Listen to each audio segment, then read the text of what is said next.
साहिब मौत बरहक है मगर कफन में शक है। दुआ क्या करो अल्लाह औलाद के हाथों कफन नसीब फरमाए।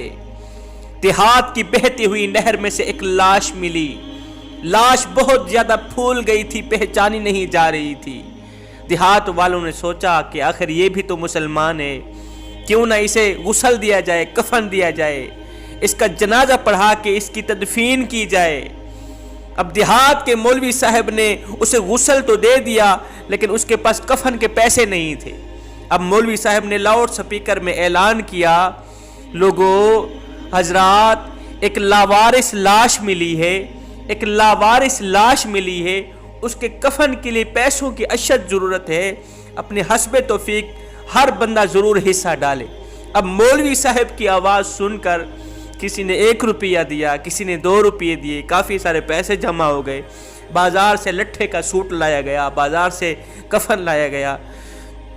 उस मैयत को कफन दे के उसका जनाजा पढ़ा के उसकी तदफीन की गई। तदफीन के ठीक 8 दिन बाद पता चला कि वो तो फलां शहर का जमींदार आदमी था, वो तो अमीर तरीन आदमी था। उसकी कोठियां थी, बंगले थे, महल थे, जो 10 मुरब्बे जमीन और करोड़ों का मालिक था। उसके 4 नौजवान बेटे थे। हाय, उसने कभी सोचा भी नहीं होगा कि जब मैं मरूंगा तो चंदे के कफन से मुझे दफनाया जाएगा। उसने कभी भी नहीं सोचा होगा, यह नामुमकिन था उस अमीर के लिए, उस जमींदार के लिए, कि जब मैं मर जाऊंगा तो मेरे कफन के लिए 1-1 रुपये करके लोगों से खैरात मांगी जाएगी, मुझे चंदे के कफन से दफनाया जाएगा। दुआ किया करो अल्लाह औलाद के हाथों कफन नसीब फरमाए और औलाद के हाथों कब्र में जाना नसीब फरमाए। इस दुनिया की भी अजीब कैफियत है कि कोई आ रहा है तो कोई जा रहा है, कोई हयात की तरफ आ रहा है तो कोई मौत की तरफ जा रहा है, कोई माँ के पेट की तरफ आ रहा है तो कोई कब्र की तरफ जा रहा है। किसी का शानदार मकान है तो कोई कब्र का मेहमान है। कोई किसी को दुख दे रहा है, दर्द दे रहा है, तकलीफ दे रहा है तो कोई किसी से दुआएं ले रहा है। कोई किसी का हक मार रहा है, हक खा रहा है तो कोई किसी की खिदमत कर रहा है। अल्लाह ताला ने एक फरिश्ते की ड्यूटी लगा रखी। उस फरिश्ते का काम क्या है? वो रोजाना पुकार पुकार के कहता है, ओ महल्लात बनाने वालों, ओ घर बनाने वालों, ओ महल्लात में रहने वालों, अन करीब तुम लोग मिट्टी में दफन हो जाओगे। हाय, तुम्हारा शोहरत याफ्ता नाम मुर्दों में तब्दील कर दिया जाएगा। तुम्हारा काटन का लट्ठे का सूट, सफेद सूट कफन में बदल दिया जाएगा। तुम्हारा खूबसूरत महल, खूबसूरत घर, जिसको हलाल व हराम की तमीज किए बगैर तामीर किया, वो घर जल्द अज जल्द कब्र में तब्दील होने वाला है।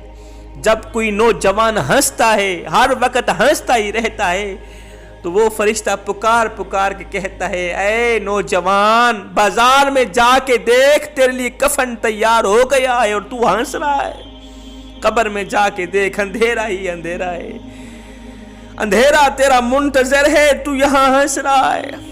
कब्र में पड़े कीड़े मकोड़े तेरे इंतजार में, तू हंस रहा है।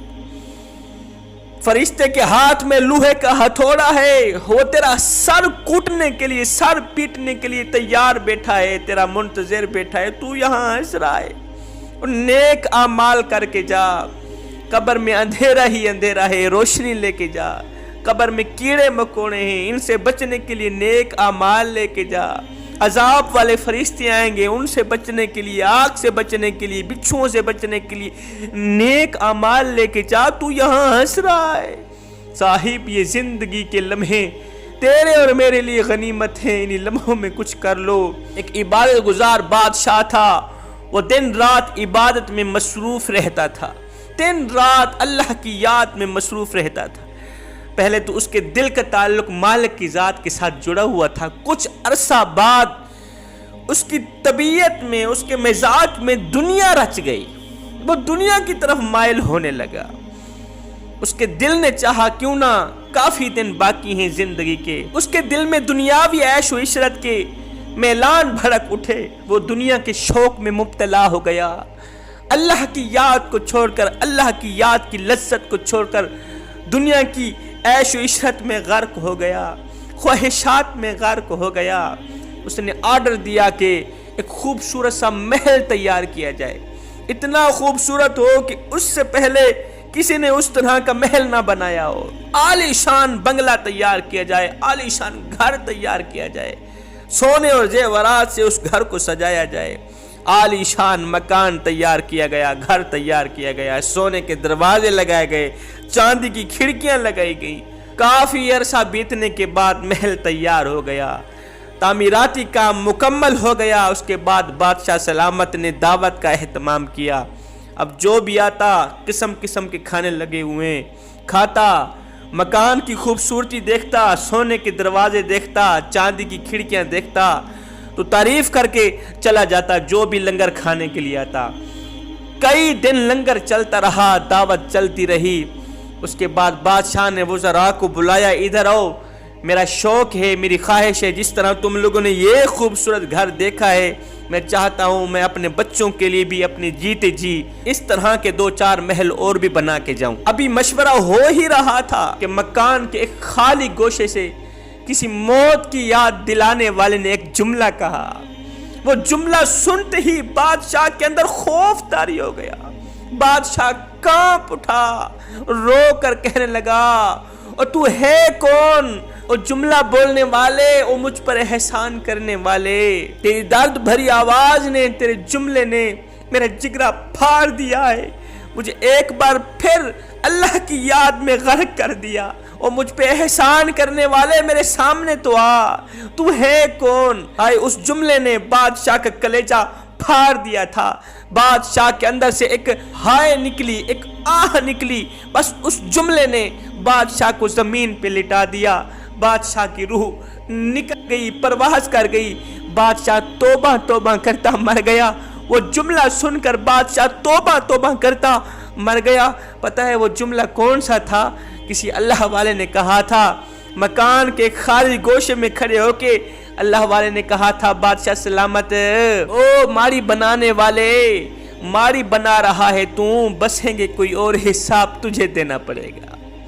ओ घर बनाने वाले, हलाल और हराम की तमीज किए बगैर महल बनाने वाले, प्रॉपर्टी इकट्ठी करने वाले, जमीनें और जायदाद इकट्ठी करने वाले, मारी बना रहा है तू, पैसा इकट्ठा कर रहा है तू, माल बना रहा है तू, बसेंगे कोई और, हिसाब तुझे देना पड़ेगा। साहिब, ये जिंदगी के लम्हात तेरे और मेरे लिए गनीमत हैं। इन लम्हात में कुछ कर लें, इन लम्हात में कुछ इकट्ठा कर लें।